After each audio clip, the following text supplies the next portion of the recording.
Bapak Ibu Saudara yang dikasihi Tuhan, selamat pagi. Selamat bertemu kembali di dalam kasih Tuhan. Shalom. Shalom. Puji Tuhan. Bapak Ibu Saudara, di dalam ibadah yang ketiga keempat ini di dalam suasana new normal, kita bersyukur kepada Tuhan. Tuhan terus menolong di dalam ibadah kita, walaupun tentu diharapkan semua kita mengikuti protokoler kesehatan dengan sebaik-baiknya. Ya, Bapak Ibu diminta misalnya pakai masker agar supaya boleh dikatakan kalau berbicara tidak sampai ludah kita kena kepada orang lain. Ini untuk menjaga kesehatan kita masing-masing. Ya, bahkan sekarang ada masker yang ada kacamatanya seperti yang saya pakai. Ini adalah semua untuk menjaga. Walaupun sebetulnya risih pakai itu, enak enggak pakai. Tapi kalau saya menyampaikan firman Tuhan, tentu kami harus membuka ini sebab supaya suaranya jelas. Nah, puji Tuhan Bapak Ibu Saudara, mari kita terus juga berdoa untuk negara bangsa kita supaya bisa mengatasi pandemi ini dengan sebaik-baiknya, sehingga tidak terjadi masalah-masalah yang membuat kerusakan atau kehancuran negeri ini, tapi bahkan membangkitkan semangat kita untuk maju. Puji Tuhan. Nah, Bapak Ibu Saudara yang dikasihi Tuhan, firman Tuhan yang akan saya sampaikan tetap sama temanya. Tuhan ingin supaya kita ini menjadi anak-anak Tuhan, berjalan di tengah-tengah dunia ini. Kita tidak perlu takut. Kenapa? Karena kita ini disertai oleh Tuhan. Kalau yang menyertai manusia mungkin bisa alpa, bisa lupa, bisa jauh. Tapi kalau Tuhan yang menyertai kita, Tuhan tidak pernah jauh.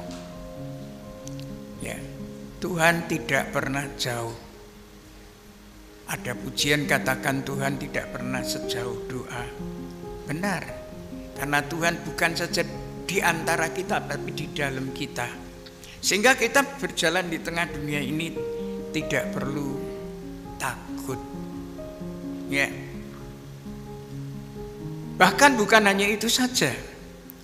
Tema kita di tahun ini adalah Ebenezer, di mana Tuhan berkata sesungguhnya sampai sekarang, sampai hari ini dan terus, berarti Tuhan sudah dan terus mau menolong kepada kita.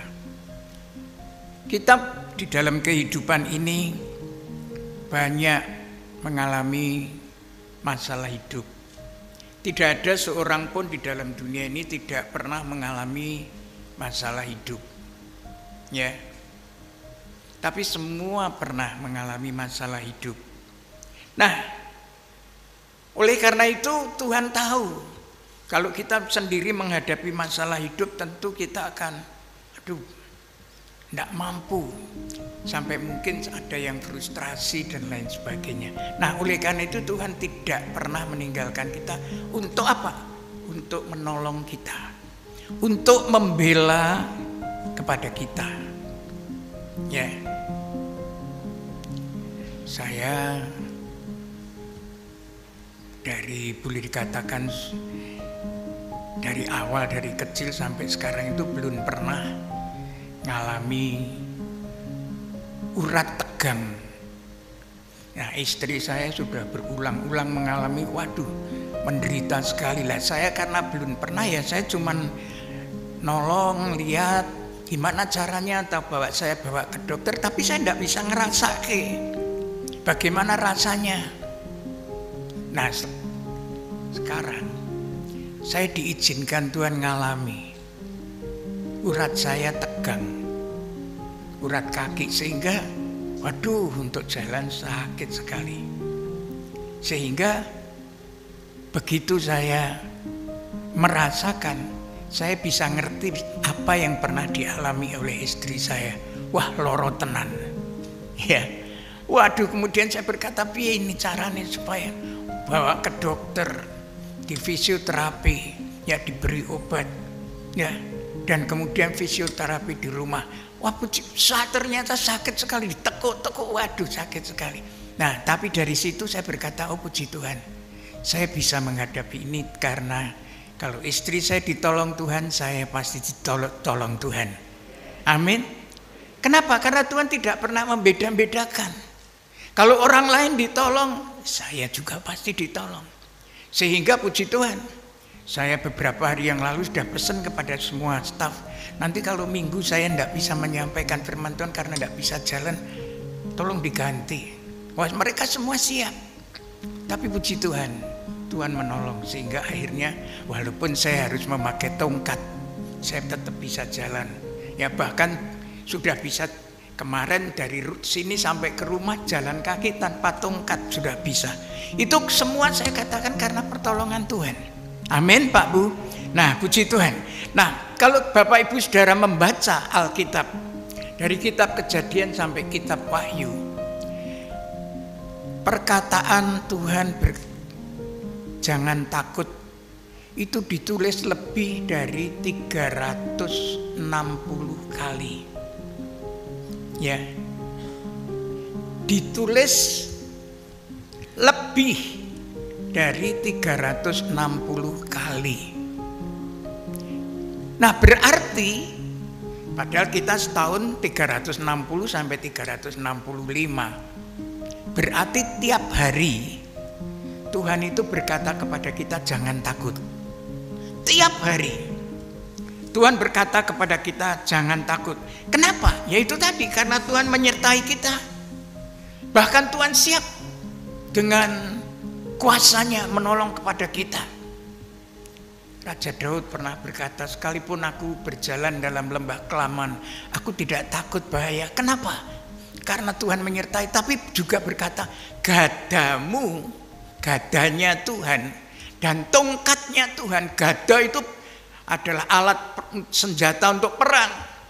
Tongkat itu juga bisa untuk gantol daun untuk memberi makan kepada domba-dombanya, tapi juga bisa untuk gantol dombanya kalau domba itu mau nyeleweng. Itu dipakai oleh Tuhan untuk apa? Untuk mukul musuhnya, musuh kita. Sehingga Daud berkata, aku tidak takut karena gada Tuhan dan tongkat Tuhan menghibur aku. Nah Bapak Ibu Saudara yang dikasihi Tuhan, kalau Tuhan mengatakan seperti itu, tujuannya itu supaya kita hidup di tengah dunia ini tidak takut, tidak khawatir, tapi hidup kita ini penuh dengan joy, penuh dengan sukacita, penuh dengan sorak-sorai, penuh dengan pujian, penuh dengan rasa syukur. Terima kasih kita kepada Tuhan dalam segala perkara, karena kita dalam semua perkara menghadapi apapun, Tuhan tidak pernah membiarkan dan tidak pernah meninggalkan kita. Tuhan ingin supaya kita ini jangan sekali-kali, apalagi sampai mengeluh, berkeluh kesah, menggerutu, ya, apalagi sampai kita bersungut-sungut, apalagi sampai boleh dikatakan menyalah-nyalahkan Tuhan. Oh jangan. Bapak Ibu Saudara, saya diberi keadaan yang baik seperti ini. Ya, kita keadaan sehat, bisa makan, minum, bisa pergi kemana-mana. Wah, kita patut bersyukur, berterima kasih. Ya, kita bersyukur. Kita ada di negara yang memberi kebebasan untuk beribadah. Kita bersyukur. Ada banyak perkara yang kita bersyukur. Maka itu jangan sampai kita mengeluh. Coba Bapak Ibu lihat satu contoh video tentang masihkah kita mengeluh. Coba tolong ditayangkan. I wanna get lost in you. Rest underneath your skin. Get so tangled you don't know where I begin and where you end.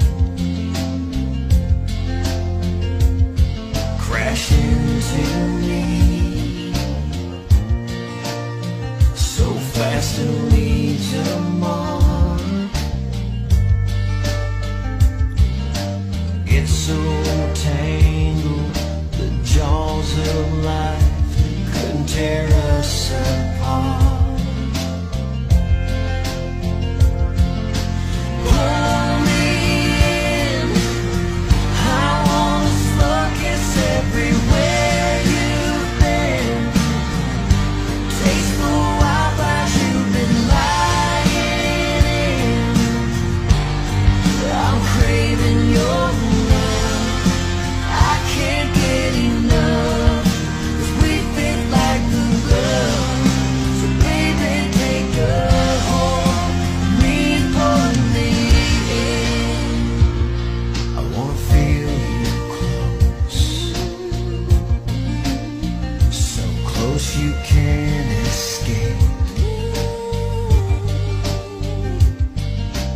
Get to the point where we can't breathe, almost suffocate. And that's where you'll stay. That's where I'll be. One on one, all alone, just you and me. Pull me in, I wanna focus everywhere you've been. Taste the wildfires you've been lying in. I'm craving your love, I can't get enough, 'cause we fit like the glove. So baby, take a hold of me and pull me in. I wanna feel you close, pull me in. I wanna focus everywhere you've been. Taste the wildfires you've been lying in. I'm craving your Wis ya. Coba Bapak Ibu kalau lihat seperti itu, kalau Bapak Ibu saudara dan saya misalnya ngalami seperti itu, kira-kira mengeluh enggak? Waduh, coba bisa dipikirkan. Tapi mereka tidak mengeluh, mereka melakukan semua dengan sukacita. Kenapa?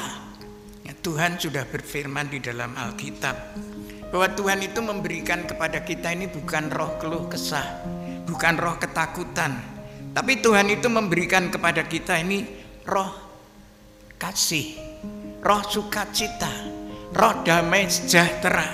Itu yang Tuhan berikan kepada kita. Sehingga untuk itu Tuhan sampai rela datang ke dalam dunia dan kemudian berkorban untuk kita. Itu karena kasihnya. Sehingga Tuhan ingin supaya kita jangan sekali-kali ngadepi apa saja mengeluh. Sakit jangan mengeluh. Kenapa? Karena kita punya Tuhan yang selalu mau menolong kepada kita. Tapi kita apa yang melakukan? Bersyukur, berterima kasih. Dan orang yang tahu bersyukur, berterima kasih, itu orang yang sama dengan orang yang mendekatkan diri kepada Tuhan atau menyerahkan diri kepada Tuhan, dan pasti pertolongannya itu pasti akan dialami. Amin Bapak Ibu. Ya, puji Tuhan.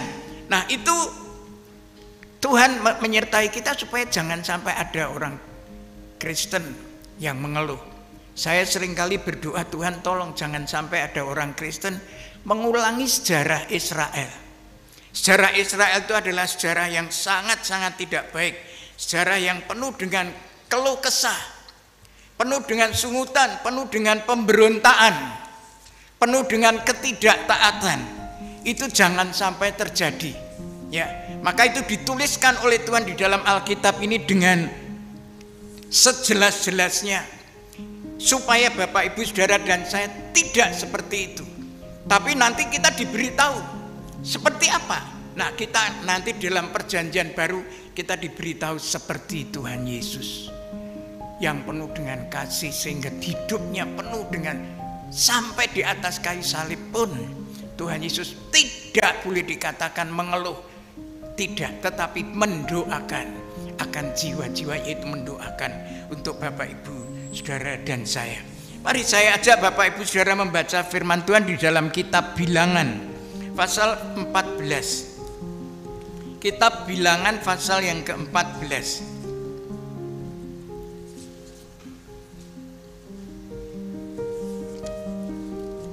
Firman Tuhan demikian, ayat 1 sampai ayat yang ke-4. Bilangan pasal 14 ayat 1 sampai ayat 4. Firman Tuhan demikian. Judulnya pemberontakan umat Israel. Lalu segenap umat itu mengeluarkan suara nyaring, dan bangsa itu menangis pada malam itu. Bersungut-sungutlah semua orang Israel kepada Musa dan Harun, dan segenap umat itu berkata kepada mereka, sekiranya kami mati di tanah Mesir atau di padang gurun ini, mengapakah Tuhan membawa kami ke negeri ini supaya kami tewas oleh pedang dan istri serta anak-anak kami menjadi tawanan? Bukankah lebih baik kami pulang ke Mesir? Dan mereka berkata seorang kepada yang lain, baiklah kita mengangkat seorang pemimpin lalu pulang ke Mesir. Nah, Bapak Ibu Saudara, kisah ini adalah kelanjutan dari pasal yang ke-13. Pasal 13 itu Musa menyuruh tua-tua Israel, jumlahnya 12 karena Israel jumlahnya 12 suku, untuk mengintai tanah Kanaan. Mereka itu diberitahu oleh Musa, kamu intai tanah Kanaan, bagaimana keadaan tanah Kanaan itu, baik atau tidak baik, bagaimana penduduknya, bagaimana kotanya, bagaimana desanya, kamu lihat semua. Nanti kamu laporkan kepada saya, sebab Tuhan sudah berjanji kepada saya untuk tanah Kanaan itu diberikan kepada kamu. Semua akan diberikan kepada kamu, yaitu supaya kita hidup di tanah itu. Nah, kamu lihat dulu tanah itu. Kemudian ke-12 pengintai itu masuk ke tanah Kanaan, dan waktu mereka melihat tanah Kanaan, mereka melihat kebun-kebun, mereka melihat taman-taman, mereka melihat kota-kota mereka, melihat orang-orang di sana. Wah, mereka melihat terkagum-kagum. Mereka keluar dari tanah Mesir. Mesir itu gersang. Tanah Kanaan itu subur luar biasa. Subur luar biasa sehingga mereka itu, waduh, begitu masuk mereka terkagum-kagum melihat tanah Kanaan. Lalu mereka itu mengambil buah-buahan. Karena di sana begitu, boleh dikatakan begitu makmur sekali. Mereka bisa mengambil buah-buahan tanpa beli, bisa. Mereka ambil saja. Ataupun kalau toh mereka harus beli, mereka punya uang, mereka bisa beli. Mereka akhirnya setelah melihat itu, melihat kota mereka, waduh, kotanya berbenteng-benteng, besar-besar. Tetapi juga mereka melihat orangnya. Orang tanah Kanaan, karena begitu mereka itu begitu makmurnya, begitu suburnya tanah itu, mereka itu menjadi orang yang besar-besar, boleh dikatakan raksasa-raksasa. Nah, waktu mereka melihat itu, lalu mereka itu juga setelah itu mereka kembali, tapi juga membawa buah-buahan dari tanah Kanaan. Salah satunya yang dituliskan, mereka membawa buah anggur. Buah anggur itu kalau di sini kita beli itu 1 kilo ya, atau 1 dompio itu mungkin 1, 2, 3 kilo. Itu di sana anggur itu sampai tidak kuat diangkat 1 orang, sampai dipikul 2 orang, saking besarnya. Itu berarti karena tanahnya subur sekali. Lalu mereka setelah keluar dari tanah Kanaan melaporkan kepada Musa, wah, betul tanah itu luar biasa bagusnya, wah, kota berkubu, dan tapi mereka berkata, penduduknya juga besar-besar. Kalau kita ini suruh masuk ke sana, kata mereka, tapi tidak semua. 10 orang mengatakan, kalau kita disuruh masuk ke sana, kita untuk menyerang mereka, kita akan mati, kita akan kalah dengan mereka. Mereka adalah orang-orang yang terlatih perang, perawaannya tinggi besar, persenjataannya lengkap. Kita punya apa dari Mesir? Enggak punya senjata apa-apa. Kalau kita disuruh masuk ke sana, pasti kita mati. Lalu apa yang terjadi? Mereka berkeluh kesah. menangis. Wah, apakah di Mesir kurang kuburan? Kami disuruh ke sini untuk mati, untuk dibunuh mereka, lalu nanti istri dan anak-anak kami diambil mereka, ditawan mereka. Apakah di padang gurun ini kurang tanah untuk ngubur kami? Lebih baik kami mati di Mesir atau dikubur ini. Lebih baik kami tidak mau nurut masuk. Lalu mereka itu mengangkat pemimpin sendiri, boleh dikatakan menyingkirkan Musa dan Harun. Lalu mereka mau kembali ke tanah Mesir. Yosua dan Kaleb mengatakan jangan. Kita jangan kembali. Kalau Tuhan sudah berkata tanah itu diberikan kepada kita, jangan takut. Jangan takut. Tuhan pasti akan memberikan kepada kita tanah Kanaan. Kenapa mereka takut? Mereka melihat dengan mata mereka orang Kanaan, tinggi-tinggi, besar-besar, kuat-kuat, persenjataannya hebat. Lalu mereka melihat diri mereka kecil seperti belalang. Jadi kalau disuruh perang, wah pasti kalah. Mereka melihat cuma itu, melihat secara mata jasmani. Padahal mereka itu kan Tuhan inginkan menjadi orang keturunan Abraham, itu kan orang-orang percaya. Nah, saya ingin beri contoh. Saya minta Mas Hendy sama Kartiko untuk datang ke Muka. Nah, dua orang ini saya anggap musuhnya. Kalau digambarkan petinju, ya ini digambarkan petinju dekat sini, ya sini sana. Ini kalau digambarkan petinju, Mas Kartiko ini kelas bulu. Namanya kelas bulu itu disebule kabur. Iya kan? Soalnya besar.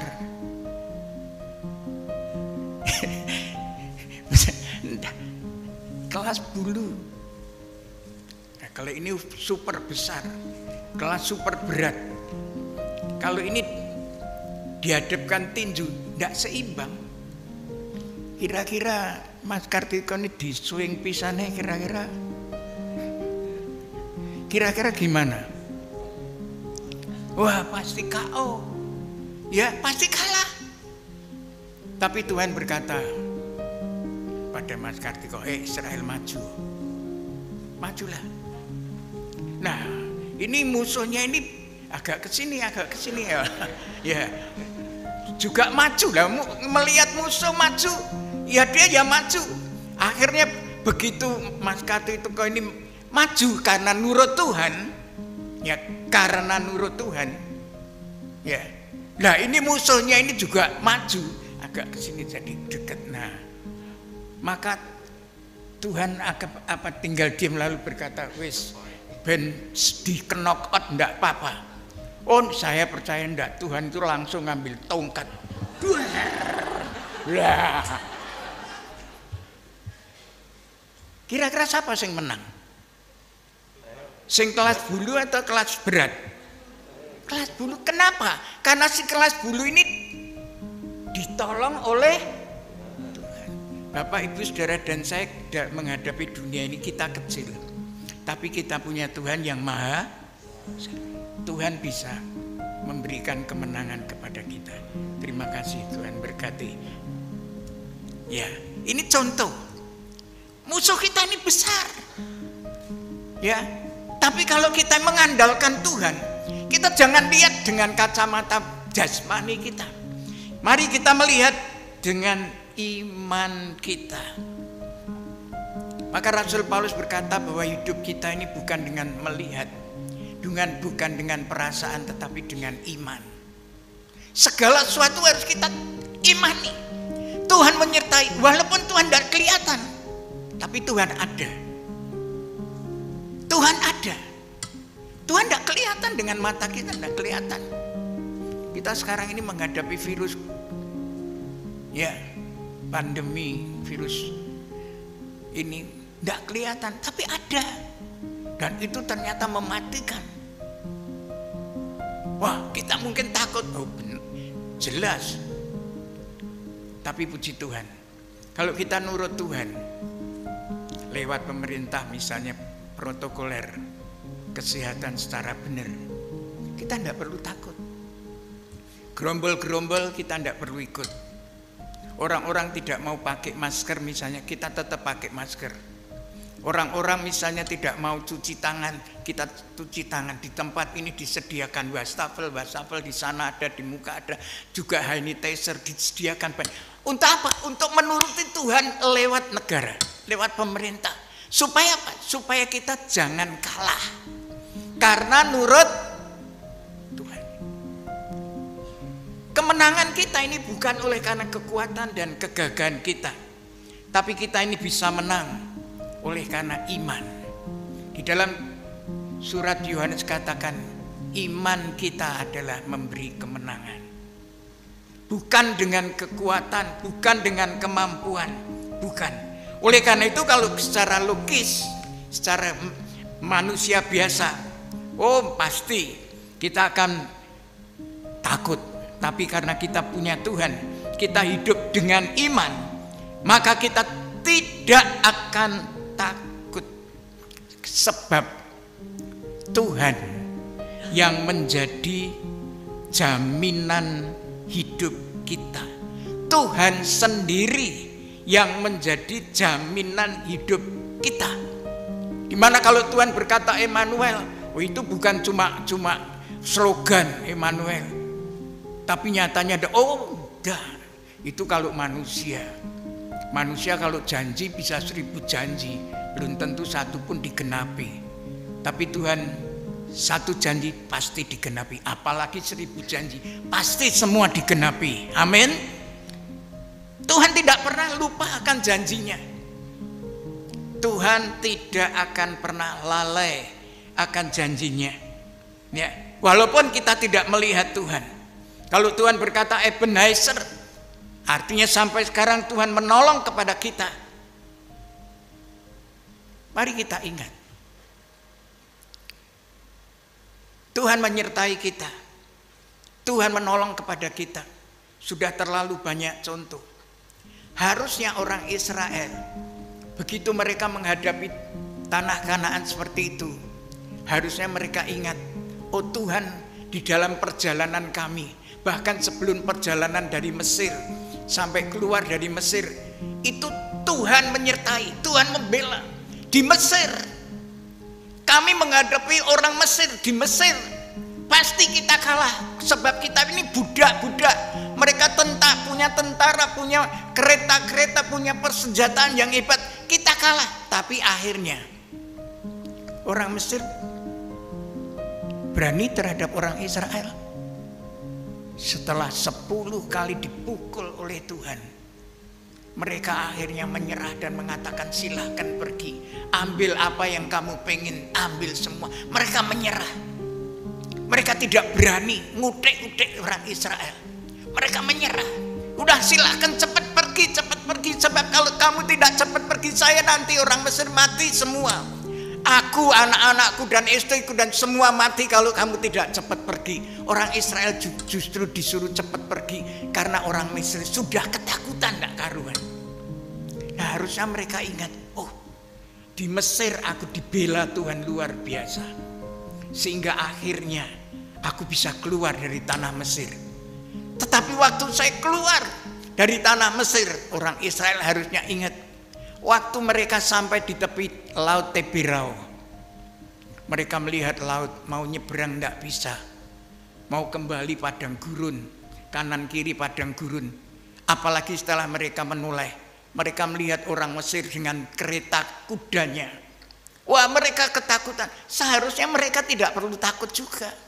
Seharusnya mereka berkata, oh kamu mau main-main lagi ya? Sudah dipukul 10 kali, kepengen yang ke-11 ya? Harusnya seperti itu.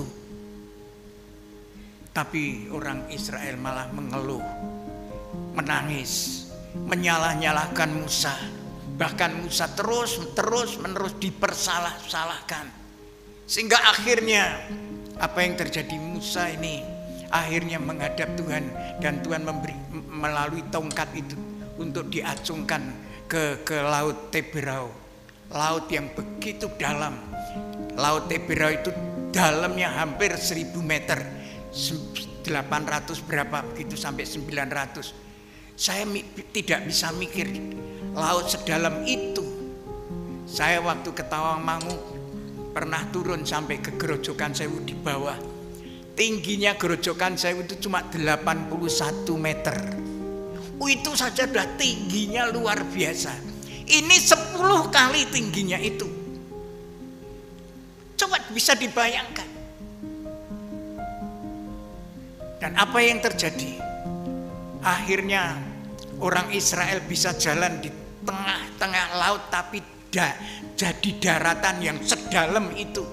Kanan kirinya temboknya air, sehingga akhirnya mereka keluar. Dan waktu orang Mesir dengan tentaranya, dengan keretanya naik turun ke laut itu untuk menyerang orang Israel, mereka semua ditenggelamkan oleh laut itu dan semuanya mati. Harusnya mereka ingat itu. Maka di dalam kitab Mazmur 103, saya bacakan Mazmur 103 ayat yang kedua.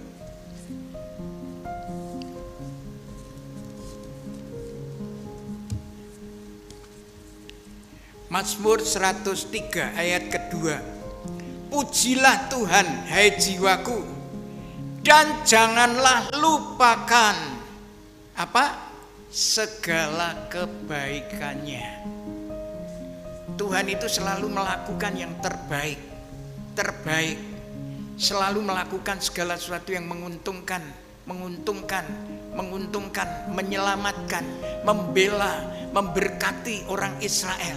Oleh karena itu Tuhan berkata, jangan sekali-kali melupakan. Jangan sekali-kali melupakan kebaikan Tuhan yang sudah pernah kita alami. Dan saya yakin kita semua, Bapak, Ibu, Saudara, dan saya sudah berpuluh-puluh kali mengalami kebaikan Tuhan. Saya sangat yakin.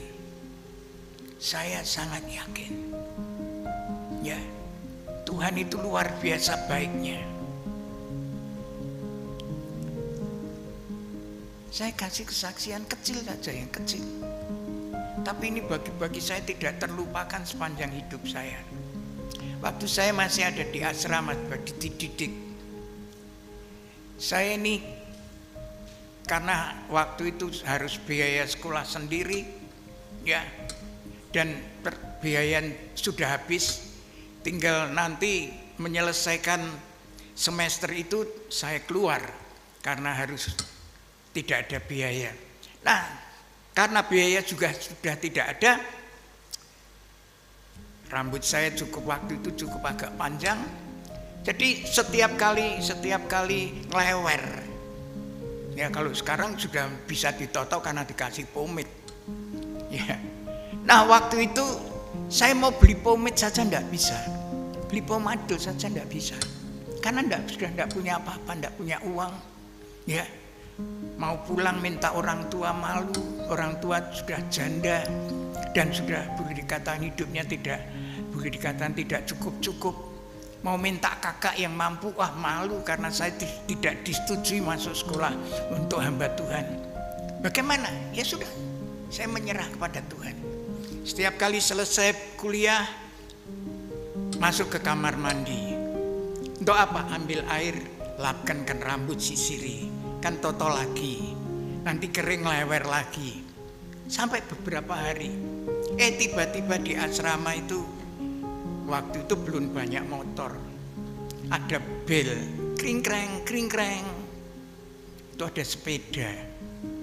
Lalu waktu saya karena kamarnya di muka, saya jenguk, ada tamu datang.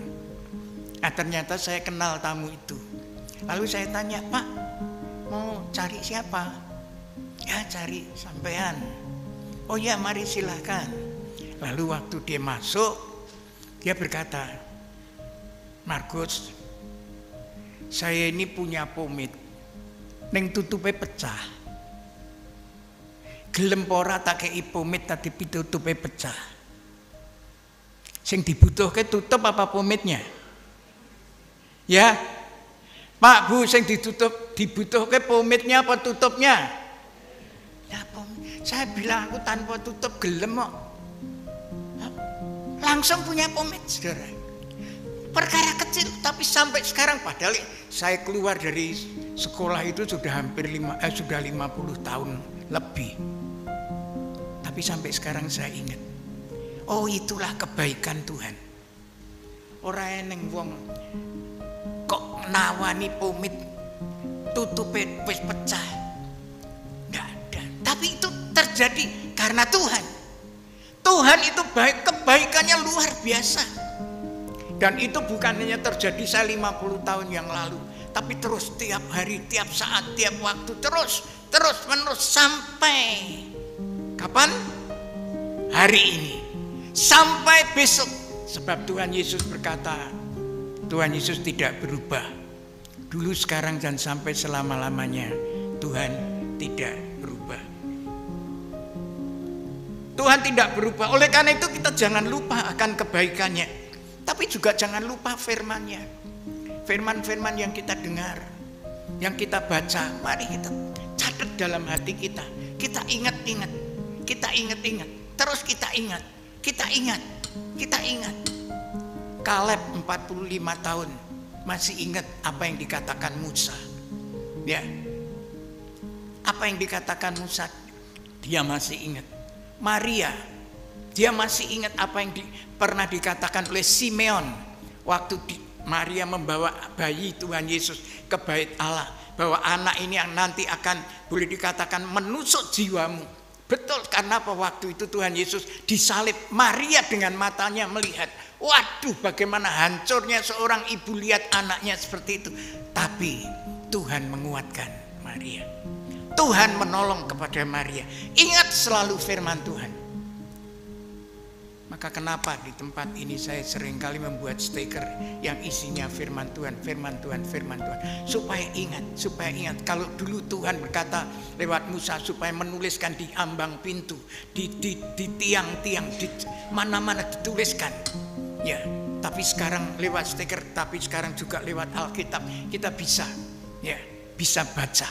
Berulang-ulang kita baca supaya kita selalu ingat akan firman Tuhan, sehingga dengan firman Tuhan itu hidup iman kita akan bertumbuh. Melalui firman Tuhan itu hidup iman kita akan bertumbuh bagaikan pohon yang tertanam di tepi aliran sungai. Dengan firman Tuhan itu hidup kita makin kuat. Tapi juga dengan ingat akan Tuhan, kita akan makin percaya kepada Tuhan karena kebaikannya. Bapak Ibu Saudara yang dikasihi Tuhan, kalau Bapak Ibu membaca Injil Markus pasal 7 ayat 37, di situ firman Tuhan dikatakan segala-galanya dilakukan, diperbuat oleh Tuhan Yesus adalah baik. Yang buta bisa melihat, yang lumpuh bisa berjalan, yang kusta ditahirkan. Itu semua karena kebaikan Tuhan. Padahal siapa orang Israel? Orang Israel adalah orang-orang yang memberontak kepada Tuhan. Tapi Tuhan tetap baik. Kita mungkin seringkali lupa Tuhan, mungkin juga kita seringkali memberontak atau tidak mempercayai Tuhan, atau mungkin kita melupakan Tuhan, tapi Tuhan tetap baik kepada kita.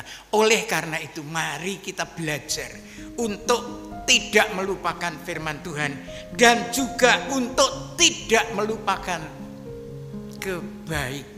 kebaikannya yang terus menerus. Kalau Bapak Ibu membaca kitab Mazmur 136, 36 ayat selalu diakhiri dengan karena begitu besar kasih kemurahan Tuhan untuk selama-lamanya. Begitu besar kasih kemurahan Tuhan untuk kita untuk selama-lamanya. 36 ayat semua tertulis seperti itu. Nah, kalau kita ingat apa yang dilakukan Tuhan, kebaikannya untuk kita, kita ingat firman Tuhan, itu bukan menguntungkan Tuhan, tapi menguntungkan kita. Tadi kalau misalnya saja orang Israel ingat akan apa yang sudah diperbuat Tuhan di Mesir, dia disuruh masuk tanah Kanaan, dia tidak akan menangis, mengeluh, ya bersungut-sungut lalu memberontak kepada Musa lalu cari pemimpin baru. Oh enggak. Mereka akan maju dan nanti Tuhan yang mukul orang Amalek. Seperti tadi ya, yang boleh dikatakan petinju kelas super berat pun akhirnya hancur, jatuh. Ya, puji Tuhan. Nah, kita perlu ingat akan selalu Tuhan. Itu dalam perjanjian lama. Oh, kalau di dalam perjanjian baru banyak. Bapak Ibu, kalau Bapak Ibu membaca Injil Lukas pasal 17, di situ ada 10 orang kusta. Orang kusta itu orang boleh dikatakan kalau sekarang sudah orang buangan. Tidak boleh campur dengan orang sehat. Dia kalau bahkan dekat sama orang sehat pun dia harus berkata najis dan dia harus semingkir. Kalau tidak dia bisa dilempari batu. Tapi begitu orang-orang kusta ini melihat Tuhan, lalu mereka berkata, Tuhan kasihanilah kami. Apakah Tuhan sama seperti orang Israel? Mengambil batu lalu menyingkirkan mereka atau berkata, najis kamu, semingkir kamu. Oh enggak. Tuhan mendekati mereka. Lalu Tuhan berkata kepada 10 orang kusta itu, tunjukkan dirimu kepada imam-imam.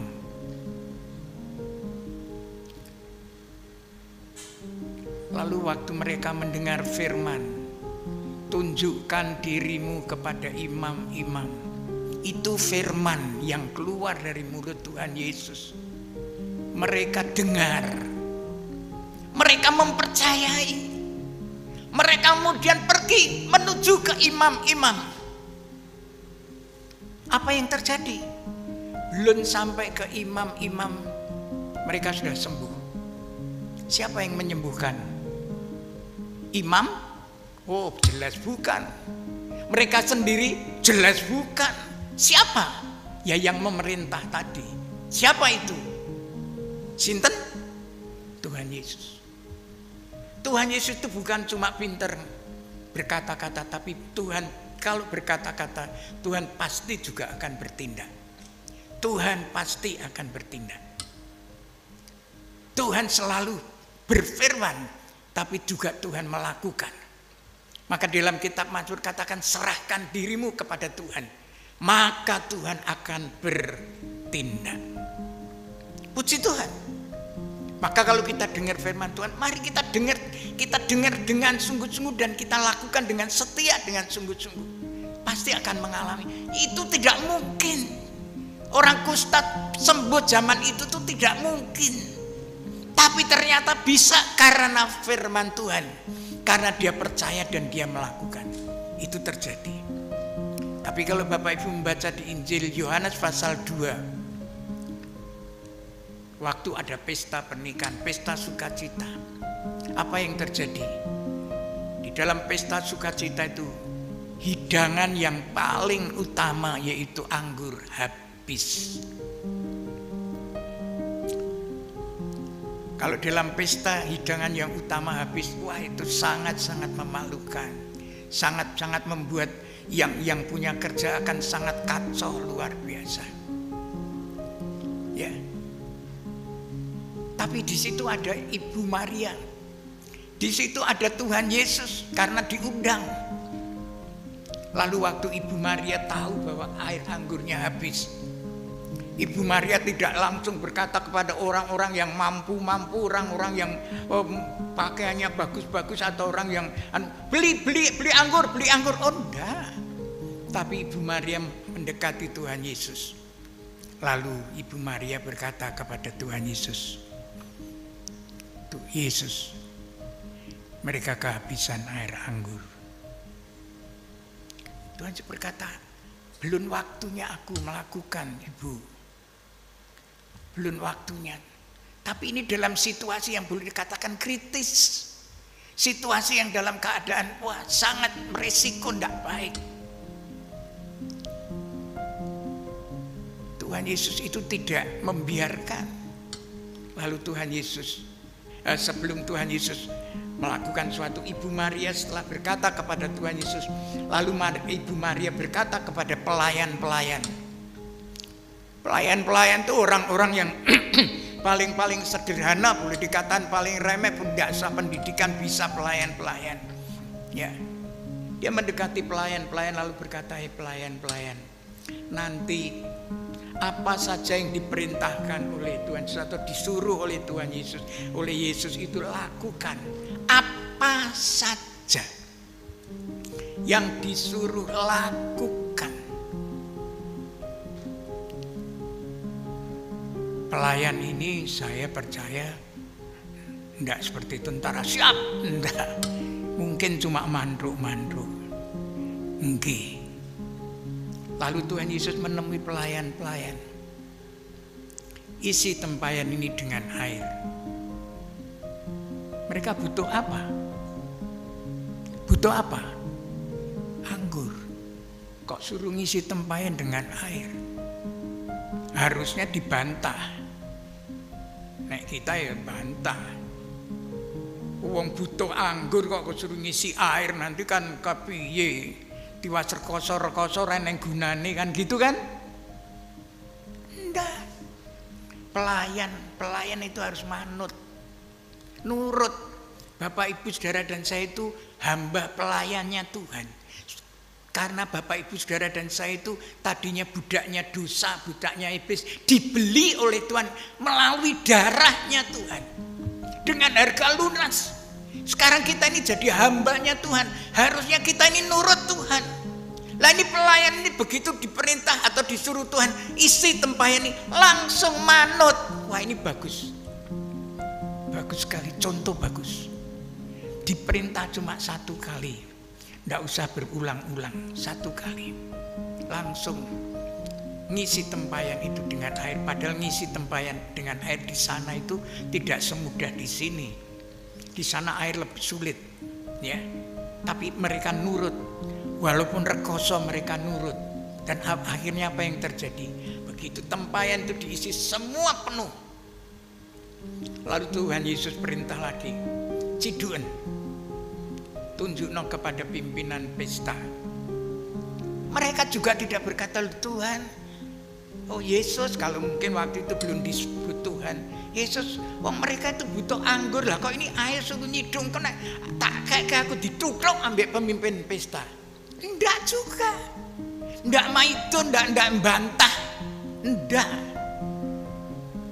Manusia itu kalau soal bantah maidu itu ribuan alasan bisa. Tapi pelayan ini tidak, langsung dia ciduk, berikan kepada pemimpin pelayan. Dan begitu pemimpin pelayan itu ngincipi, kaget dia. Loh, kok enak anggur seenak ini? Harusnya tuh anggur sing ora enak dulu baru harusnya tuh sing enak dulu baru sing nggak enak. Lah ini kok malah sebaliknya. Lalu dia menemui teman-temannya atau bapaknya teman, "Loh, ini kewalik." Yes, tidak peduli, pokoknya ini Tuhan sing ngasih. Akhirnya pesta itu jalan dengan baik. Semua yang dilakukan Tuhan untuk manusia itu baik. Amin, Pak Bu. Semua yang dilakukan Tuhan untuk kita ini semua baik. Asalkan kita mau nurut. Gampang. Percaya, nurut. Itu pasti akan terjadi. Pasti akan terjadi. Nah, oleh karena itu Bapak Ibu Saudara, kita saat ini menghadapi berbagai tantangan. Dengan adanya virus ini, pandemi ini, COVID-19 ini, oh itu berdampak macam-macam di pekerjaan, di sekolahan, di kesehatan, di macam-macam. Kita jangan takut, tetap memuji menyembah Tuhan, tetap bersyukur, tetap mengandalkan Tuhan. Tuhan tidak akan tinggal diam. Tuhan tidak akan pernah tinggal diam. Tuhan siap nantinya pasti menolong kita. Walaupun mungkin tidak seketika, tapi pasti. Amin, Pak. Saya yakin. Saat ini pun gereja kita punya proyek, kalau boleh dikatakan raksasa. Beli tanah yang sejumlah harganya, waduh ini tidak mungkin. Ini raksasa. Iya, kalau kita ngadepi sendiri kita tidak mungkin. Tapi kita menyerahkan sama Tuhan. Kita saben hari terus hanya menyerahkan pada Tuhan. Kalau memang ini kehendak Tuhan, bagi Tuhan tidak ada yang mustahil. Tuhan memberkati kita. Amin.